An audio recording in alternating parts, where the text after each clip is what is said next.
She was hanging there like a hunted animal, her wrists and ankles pulled wide by rough ropes, her dress torn, her face streaked with dust, sweat, and shame, and the midday sun of Dodge City burned down on her skin until it looked ready to blister.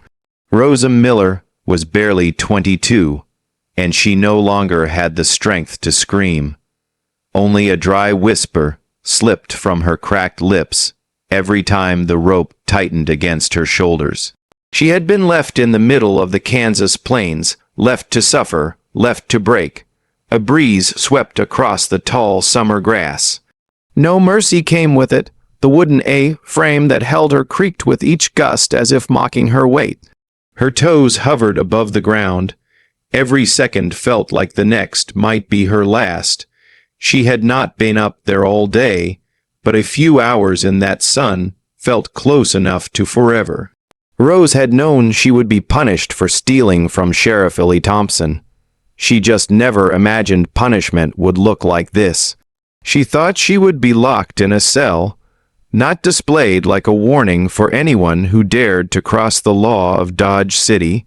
Her breath came shallow, then came the sound of hooves, slow, steady, approaching from behind the hills with the lazy rhythm of a man who had no idea he was riding straight into another person's suffering. Jim Blake appeared from the shimmer of the heat, a rancher in his late 40s, weathered face, calm eyes, a man used to storms both on the land and inside the human heart. He pulled his horse to a stop, his gaze locked onto the figure hanging in the sun. Shock flashed through his eyes, then anger, then something far quieter, something like pity. He stepped closer. Rose lifted her head with the little strength she had left. She thought he was here to finish what Sheriff Thompson started. Her voice trembled like something already half dead. Don't do this," she whispered. Jim froze, not because of the words, but because of the way she said them, as if she had already accepted that mercy didn't exist for someone like her. He reached for the ropes. She flinched. He didn't stop. He studied every knot, every bruised, every wound her body carried. And in that moment, Jim Blake knew one thing with absolute clarity. Whatever crime this girl had committed, nothing could justify this. His hand tightened on the handle of his knife. The plains were silent. The sun burned hotter, and Rose Miller hung between life and death. While a rancher, she had never made a choice that would change both of their lives forever. If Jim Blake cuts her down, will the law come for him next and erase them both before the truth ever sees daylight? The knife flashed once in the sun, then Jim Blake cut the rope. Rose dropped like a sack of grain. He caught her halfway, her weight slammed into his chest. She gasped, air tearing into her lungs like fire. Her legs would not hold her at all. If he had come 5 minutes later, she might already have been gone. Jim slid an arm behind her back, another under her knees. She was light, too light for a girl her age. He lifted her like he would a hurt calf and carried her away from that cursed A-frame. He set her down in the shade of a scrubby tree for a while, gave her water and slow sips, and waited until her eyes could focus again before he even thought about putting her on a horse. Up close, cowboy love stories didn't look like a monster. Just a scared kid with a stubborn jaw and eyes that refused to stay closed. Her lips trembled. "I stole from him," she whispered, "from Sheriff Thompson. I went into his office, opened his safe, took his money." Jim didn't say anything for a moment. Her confession sat in his gut like a stone, so she really was a thief. The sheriff had not lied about that part. He set her gently in the saddle, then swung up behind her so she would not fall. Her head rested against his shoulders. The horse started moving. He could feel every shiver that ran through her. "You know, he had every right to put you in a cell," Jim said quietly. "A cell," she answered, voice rough, "not a rope in the middle of the prairie. That shut him up for a good long while. They followed the Arkansas River, the water glinting beside them. Jim kept his eyes on the trail, but his mind was a storm.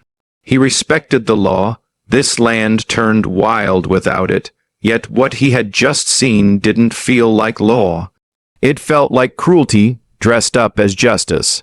By the time they reached the low hills where his ranch sat, the sun was dipping. The small house came into view, one porch, one chimney, smoke curling lazy from the top. Jim carried Rose inside and laid her on his own bed. He poured water in a basin, tore an old shirt into strips, and Western Stories started cleaning the rope burns on her wrists. She winced but didn't pull away. "Tomorrow I will take you in," he said finally. "You stole. You answer for that." But inside a courtroom, not hanging like a trophy. Rose stared at the ceiling. There was something else pressing behind her eyes, something darker than simple theft, but she swallowed it down. Why tell this man that she had seen Sheriff Thompson do something far worse than anything she had done herself?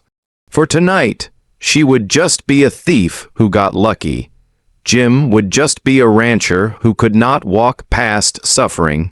Outside, the Kansas sky turned red and gold, and somewhere far off, a lone rider started asking questions about the girl who had gone missing from his rope. When that rider reaches this ranch, whose side will Jim Blake stand on? Morning on the Blake Ranch started quiet, too quiet for what was coming. Jim was up before the sun like always. Old West stories he fed the horses, checked the water trough, tried very hard not to look at the bedroom door where Rose was sleeping in his bed while he took the old cot by the stove. He told himself this was simple. He would take her back into town. He would stand beside her in front of the judge. The law would do what the law was meant to do. No more ropes in the middle of the prairie.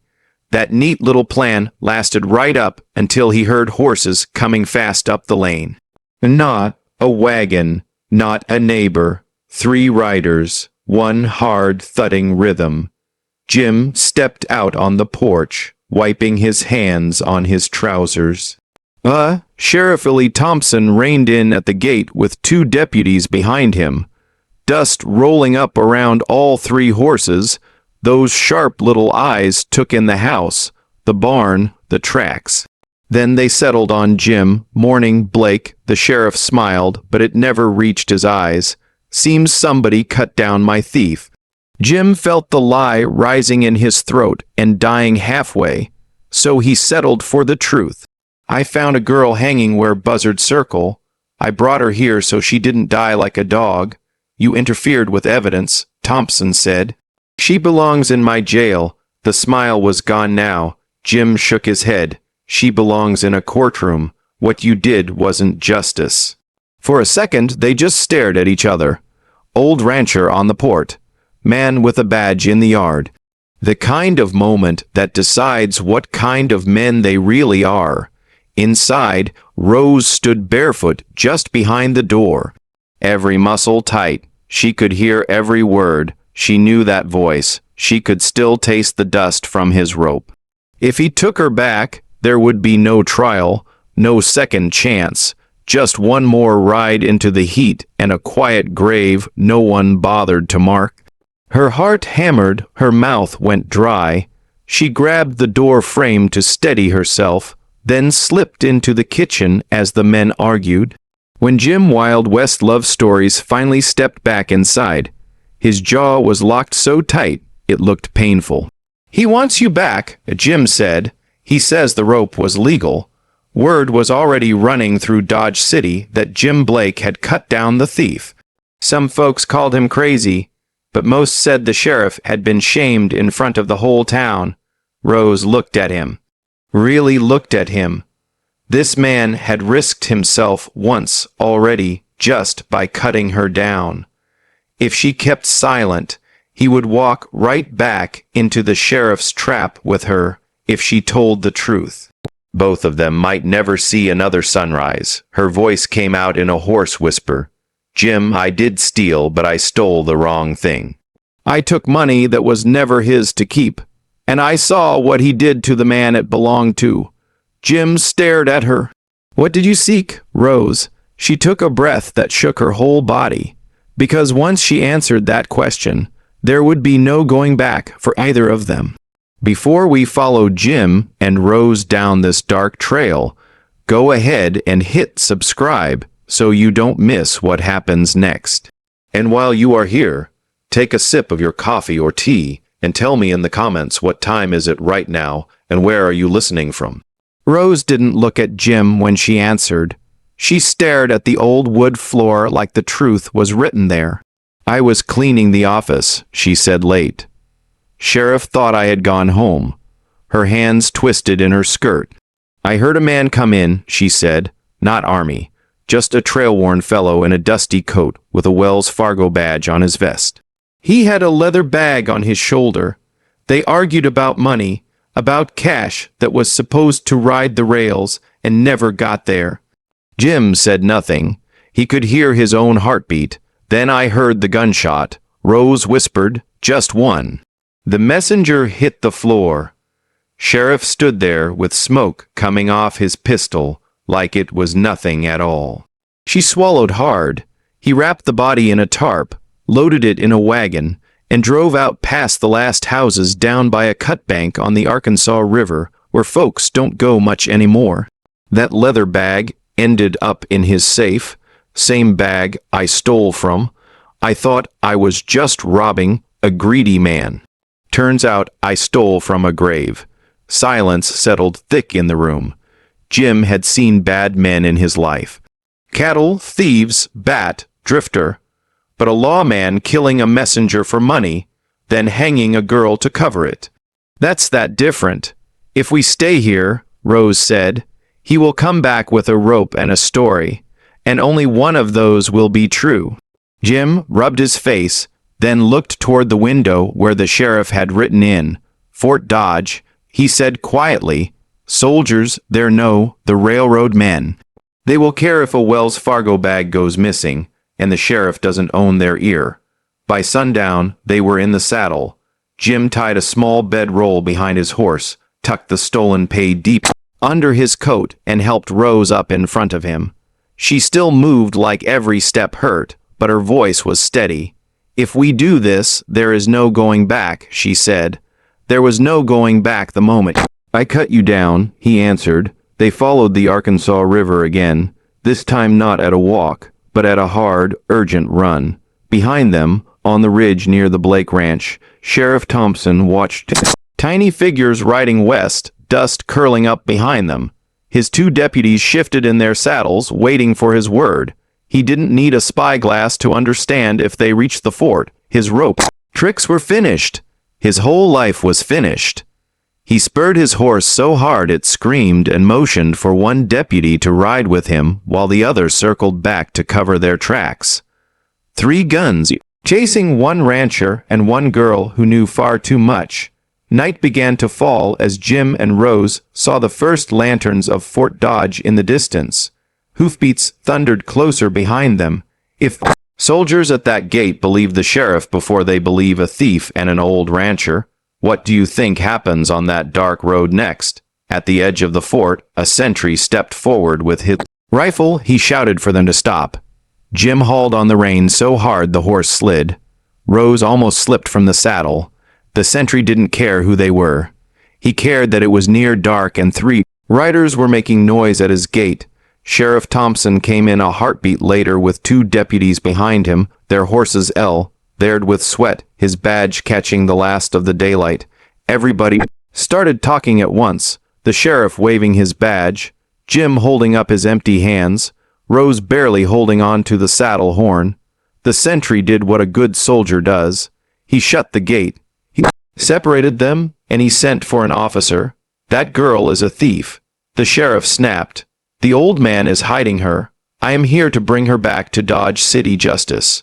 Maybe that would have worked any other day, but Jim Blake had not ridden all this way to stay quiet. He slid off the horse, legs shaking, lungs burning, and pulled the heavy leather pay bag from under his coat. He tossed it at the soldier's feet, That is Wells Fargo money, Jim said. Their rider never made it to the rails. She saw why. Every eye turned to Rose. She could have stayed silent, could have slipped back into the shadows and let her chance die right there. Instead, she slid down from the saddle and stood beside Jim. Her voice shook, but it didn't break. She told them about the gunshot in the office, about Wells Fargo man hitting the floor, about the body hauled out of town under a tarp toward a lonely cut bank on the river. The officer didn't rush to judgment. Papers were taken. Names were written down. A telegram was sent down the line to ask if a messenger had gone missing on that road. For the next few days, Jim and Rose were kept inside the fort. Not as prisoners, but not exactly free either. They answered the same questions more than once. The story didn't change. When word came back that a Wells Fargo rider and his cash had vanished weeks earlier, the captain sent 10 men to Dodge City with Jim and Rose riding along under guard. Men like that don't forget the dead. Faces hardened, rifles lifted. And for the first time in a long time, the sheriff found himself staring down barrels that were not on his side. They rode back to Dodge City with a small squad of soldiers and a federal man from the fort. They dug where Rose said to dig, along a lonely cut bank on Arkansas River. They found bones, bits of cloth, a small metal tag stamped with the express company mark that matched a missing rider. Illy Thompson was not dragged to the gallows the next morning. He was arrested and taken east under guard. Few months later, he stood in a courtroom in Topeka and faced a judge who didn't owe him any favors. As for Jim and Rose, they rode home, not as outlaw and captor, but as two people who would walk through the same fire and somehow come out standing. Rose worked the Blake Ranch to pay back what she had stolen and a little more. She learned to tie ropes for colts, not for punishment. On quiet evenings, she and Jim sat on the porch, watching the Kansas sky cool from gold to purple, saying very little, needing even less. Maybe that is the real heart of this story. Sometimes justice only happens 'cause one stubborn soul refuses to look away from someone else's pain. Sometimes the person everyone calls a thief is the only one brave enough to tell the truth. If you had ridden past that lonely frame that day, would you have cut Rose down knowing trouble would come hunting you next?